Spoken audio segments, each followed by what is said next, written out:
Hello guys, welcome back to the channel. और अभी मैंने निफ्टी का वीकली चार्ट ओपन किया हुआ है।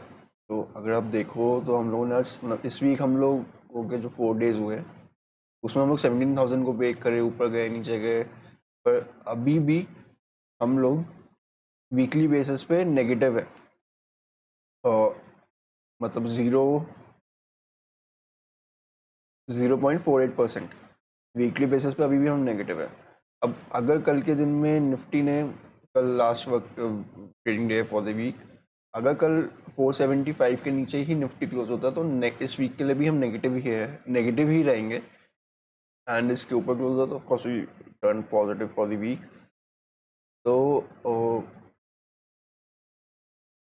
मैं अब एक बार डेली पे चलता हूँ।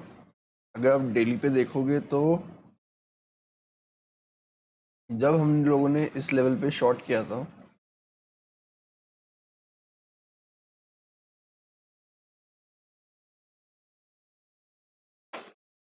जब हमने इस लेवल पे शॉर्ट किया था यहाँ पे, तो हमने ये 3 इनसाइड रिवर्सल बियरिश पैटर्न देखा था। अगर आप अब देखोगे तो हम लोगों ने सेम चीज़ यहाँ पे बनाई है।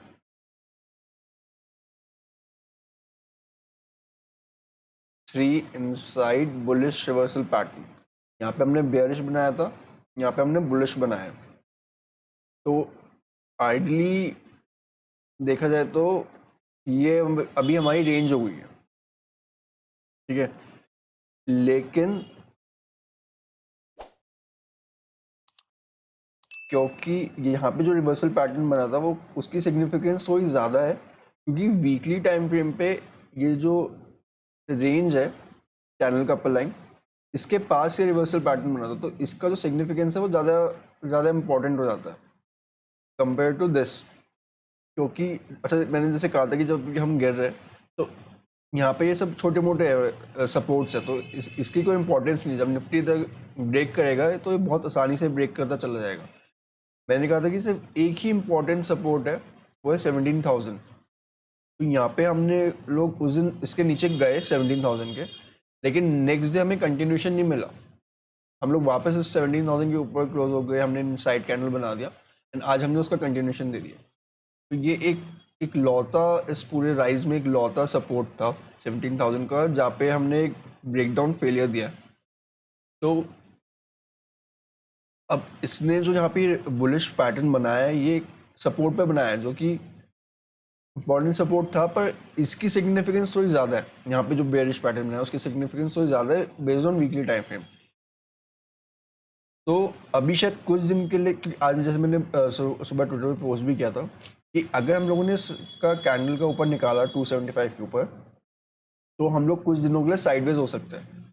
आज जैसे ही हम लोगों ने 275 के ऊपर निकाला, मैंने अपनी जो शॉर्ट पोजीशंस थी उसमें रिस्क मैनेज करने के लिए मैंने उसका डेल्टा डिक्रीज कर दिया था। जैसे कि समझो मैंने इस लेवल पे फ्यूचर शॉर्ट किया हुआ है, समझो मैंने एक लॉट फ्यूचर शॉर्ट किया हुआ है निफ्टी का, तो उसका जो डेल्टा है वो है -50, -100 डेल्टा हो गया, -100 का डेल्टा है उसका। तो उसको मैंने रिड्यूस कर दिया। मैंने क्या किया, उसके सामने नीचे की पुट बेच दी, 16,800 की, 17,000 की मैंने पुट बेच दी, ताकि मेरा जो डेल्टा जो -100 है वो -60 या -70 तक आ जाए, ठीक है। तो अब जैसी ये वापस से घूम के नीचे आना शुरू करेगा तो मैं वापस वो पुट्स से एग्जिट कर दूंगा। अब ये मैंने इसलिए किया क्योंकि जो मेरा स्टॉप लॉस है, जैसे कि मैंने डिस्कस किया ही है पहले, कि जो मेरा स्टॉप लॉस है इस समय पोजीशन पे वो है 17,663। ये जैसे हम मंडे को इसके नीचे क्लोज हो गए थे 17,442 के नीचे, तो जो हमारा स्टॉप लॉस है वो मैंने 17,663 पे मूव कर दिया था।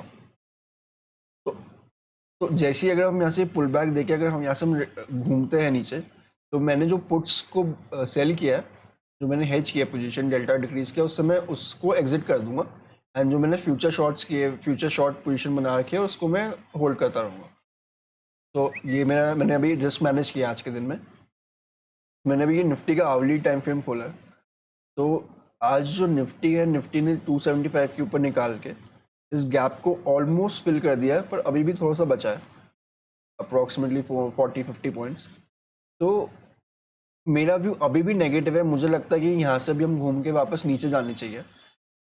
अब मैं ऐसा क्यों कह रहा हूँ, वो इसलिए क्योंकि ये जो गैप एरिया है ये एक बहुत इंपॉर्टेंट रेजिस्टेंस की तरह काम करेगा।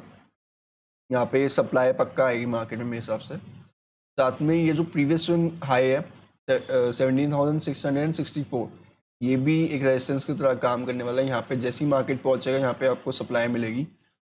साथ में ही जो लास्ट फॉल है उसका 50% रिट्रेसमेंट भी इसी जोन में आता है 17,472, और 61% रिट्रेसमेंट भी इसी जोन में आता है जो है कि 17,624। तो अगर आप देखोगे तो ये जो रेंज है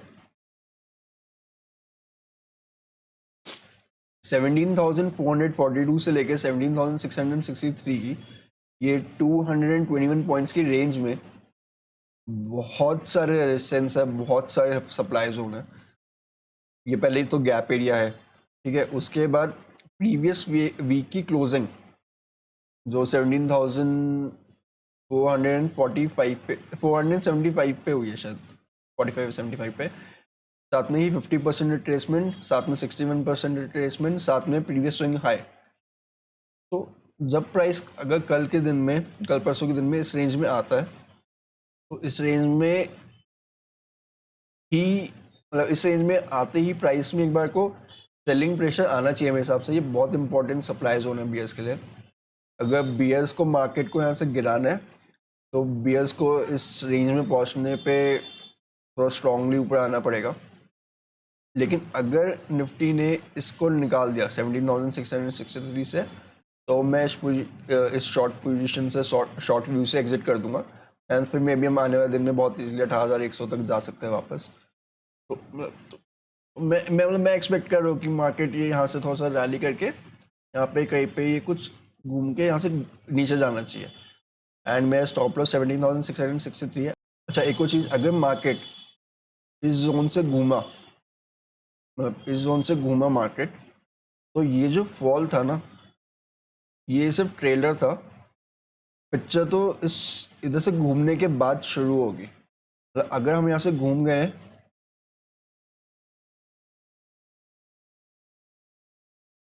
तो फिर अगर हम यहाँ से घूमते हैं ना और हमने इसको ब्रेक कर दिया 16,800 के लेवल को, तो हम बहुत इजीली 15,600 तक पहुँच सकते हैं। ऐसा भी हो सकता है कि हम लोग एक बार इस रेंज से घूमने के बाद वापस 16,800 तक आए, फिर वापस इस रेंज में ऐसे घूमते चले जाए, एंड उसके बाद मे बी हम इसको इधर या इधर ब्रेक करें। तो हो सकता है कि हम 1 महीने तक इस रेंज में रहे, वो ऑफकोर्स पॉसिबल है, पर वो अभी प्रेडिक्ट करना मुश्किल है। लेकिन मैं जो एक्सपेक्ट कर रहा हूँ वो ये है कि हम यहाँ से एक बार घूमेंगे, एंड अगर हमने इसको तोड़ दिया तो हम बहुत ईजिली 15,600 के लिए 15,600 तक जा सकते हैं। मतलब मैंने अपनी जो पोजीशंस अभी बना रखी है तो मैंने इसी व्यू के हिसाब से बना रखी है। अब एक चीज़ मैं दिखाता हूँ कि अगर आप नोटिस करोगे तो निफ्टी हमेशा बेसिकली मैं ये जोन क्यों इतना इम्पोर्टेंट है क्योंकि ये 50 और 61% जो है रिट्रेसमेंट, यहाँ से हमेशा ही रिवर्सल्स देखे जाते हैं। जैसे मैं दिखाता हूँ आपको, अगर आप ये देखो यहाँ से जो फर्स्ट फॉल था ये हम 50 और 61.8% के बीच से ही घूम गए थे यहाँ पे। सेम वे अगर आप इसका फॉल देखो तो ये भी हम 50 से 61% के रिट्रेसमेंट के बीच से घूम गए थे वापस, ठीक है। अब सेम वे अगर आप ये यहाँ देखो, यहाँ पे हम फिर से 61% रिट्रेसमेंट से घूम गए थे। तो ये जो 50 और 61% रिट्रेसमेंट होता है काफ़ी इंपॉर्टेंट होता है मार्केट के लिए। और हम लोग यहाँ गए 61% ट्रेस किया और फिर फॉल आया यहाँ तक। सेम वे हम लोग यहाँ पे गिरे 61% रिट्रेस करे फिर फॉल आया इतना बड़ा। तो सेम वे अगर हम लोग यहाँ से गिर के 61% रिट्रेसमेंट से घूमते हैं तो हम काफ़ी अच्छे से फॉल करके इस चैनल के लो लाइन तक जा सकते हैं। तो ये आने वाले मतलब ये वाली जो रेंज है 200-250 पॉइंट्स की, ये निफ्टी के लिए बहुत इंपॉर्टेंट हो जाती है। अब एक चीज़ अगर आप देखोगे तो निफ्टी ने जो मंडे का जो गैप डाउन एरिया था, ये जो गैप था मंडे का, इसको आज ऑलमोस्ट फिल कर दिया। अब अगर आप बैंक निफ्टी को देखोगे तो बैंक निफ्टी ने ये गैप एरिया को अभी तक फिल नहीं किया। ठीक है। साथ में अगर आप आईटी इंडेक्स को देखोगे तो इसने भी अभी तक इस गैप एरिया को फिल नहीं किया। सेम में अगर आप एचडीएफसी को देखो तो एचडीएफसी ने भी अभी तक इस गैप को फिल नहीं किया। सिर्फ एक रिलायंस है जिसने लास्ट 4 डेज में, मतलब इस वीक, काफ़ी अच्छा परफॉर्म किया है, हाई वॉल्यूम्स के साथ ऊपर गया है एंड इसने ऑल टाइम हाई ही टच कर दिया। अब आज इसने ऑल टाइम हाई का ब्रेकआउट दिया है, लेकिन अब कल के दिन में मैं रिलायंस बहुत अच्छे से देखूंगी कि कल हमें कंटिन्यूशन मिलता है या नहीं। कल ऐसा हो सकता है कि क्या था, ये ऊपर खुले एंड क्लोजिंग तक नीचे गिर जाए, यहाँ पे इसको एक bearish engulfing pattern candle create कर दे जो कि रिवर्सल पैटर्न बन जाएगा, या फिर कल हम मे भी इनसाइड कैंडल बना दें एंड वो भी रिवर्सल पैटर्न बन जाएगा। तो कल के लिए बेसिकली रिलायंस को देखना बहुत इंपॉर्टेंट होगा कि वो कंटिन्यूशन देता है इस बुल रन का या फिर यहाँ से घूम जाता है। तो अगर कल रिलायंस बेसिकली कंटिन्यूशन देता है तो निफ्टी शायद हम कल निफ्टी में भी 17,663 का लेवल तोड़ देंगे। तो ऑफ कोर्स हम लोग अपनी, मतलब मैं अपनी शॉर्ट पोजीशन से एग्जिट कर दूंगा। लेकिन अगर यहाँ से रिलायंस घूम गया तो ऑफ कोर्स मैं अपनी निफ्टी की शॉर्ट पोजीशंस को होल्ड करूंगा एंड मैं मे बी इस जगह पे और क्वांटिटी भी ऐड करूंगा। मैं पहले तो अपने हेजेस को भी हटाऊंगा और मैं और क्वांटिटी भी ऐड करूंगा। अब अगर आप देखोगे तो बाकी इसके अलावा और कोई भी इतना स्ट्रॉन्ग नहीं है। एचडीएफसी अभी भी नीचे ही है, ये जो ट्यूसडे का रेड कैंडल है उसकी रेंज में ही फंसा हुआ है। Same goes with IT. IT ने भी ट्यूसडे की जो इतनी बड़ी रेड कैंडल थी जिसमें हमने 17,000 बेसिक ब्रेक किया था निफ्टी में ट्यूसडे को, अभी उसी रेंज में है। सिर्फ एक रिलायंस के कारण मार्केट होल्ड कर रहा है, मे बी वो 600 पॉइंट्स बॉटम से रैली कर चुका है, 500-600 पॉइंट्स। और रिलायंस को काफ़ी, तो बेसिकली कल के लिए मैं एक बार रिलायंस को काफ़ी क्लोजली ट्रैक करूँगा एंड मैंने निफ्टी का सेटअप शेयर ही कर दिया। तो ठीक है फ्रेंड्स, आज के लिए इतना ही। If you like the content please do like and share the video and subscribe to the channel. Thank you.